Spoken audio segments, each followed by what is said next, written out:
It's been 2 weeks since these suitcases were first packed. 2 weeks since Evgeny and Lyudmila escaped the hell of Mariupol to Russia, and then finally to safety in Estonia. Before now, it was just Stress. stress. Here, we're able to really relax. I feel that we are safe here.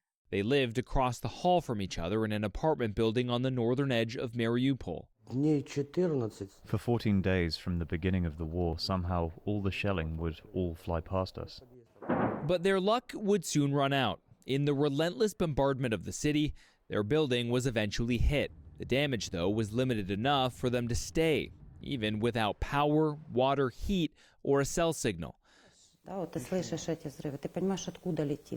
When you hear these explosions, you have an idea the direction they're coming from, and you know what you have to do: lay on the ground, run, or sit down.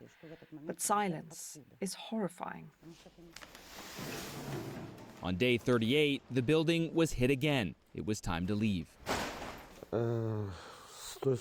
It was impossible to go further into Ukraine. We lived in a different part of the city. There were 2 encirclements around us. As I understand, if we went in that direction, well, the only way to leave was through the Russian Federation, and the only thing we were concerned with at the time was leaving this ring of fire. We didn't have a choice. They made it to a school in Mariupol, where Russian-backed soldiers were evacuating people east to the village of Sartana.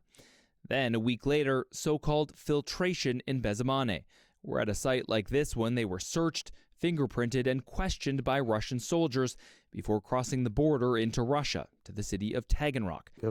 It was the first time we took a shower in over roughly 50 days, right? 41 or 40? With the help of ordinary Russians, they made it to St. Petersburg, then on to Estonia.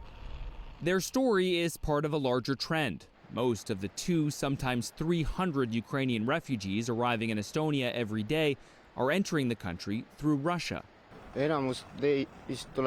Most of them are coming from Mariupol after having passed the humanitarian corridor. But there are also those who say they have been deported to Russia but have managed to come here, and we accept them all. On this day, they're catching a train to the Estonian capital after staying at a hostel run by volunteers.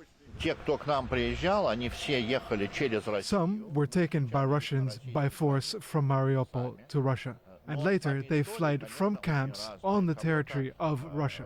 But others go voluntarily. From Tallinn, they're not sure where they'll go, but they're optimistic. We will have some difficulties along the way, but if you compare what we went through, everything will be just fine. The future must be better.